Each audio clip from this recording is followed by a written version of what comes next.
قرية وادي باصور قرية كردية تتبع إداريا لمحافظة اللاذقية في جبل الكرد، تبعد حوالي 2 كيلومتر عن طريق حلب اللاذقية في سفح الجبل. اسمها كردي، با بالكردية تعني الهواء، والصور تعني اللون الأحمر أي الهواء الحاد.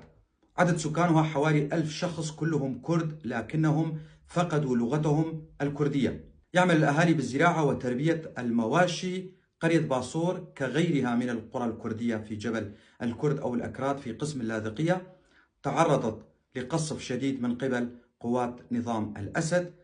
تدمرت هذه القرية مع معظم القرى الأخرى، لذلك هم بحاجة إلى مساعدة عاجلة.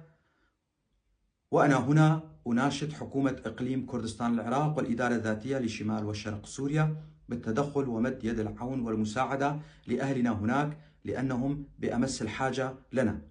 من عشائر الجبل موشان، عوجان، شيخان وكيخية. وصلتني هذه المعلومات من أحد أبناء منطقة جبل الكرد أو جبل الأكراد، وأنا ألقيها بصوتي. أنا علي عبد الله كولو، محام من منطقة درباسية. أتمنى كما يتمنى كل الكرد الناطقين بالكردية أن يتعلم أهلنا لغتهم الكردية وأن يعلموها لأولادهم، وأن يسموا أولادهم بأسام كردية، فلغتنا الكردية كباقي اللغات هدية من الله وعلينا أن نتعلمها. دمتم أهلنا في قرية وادي باصور.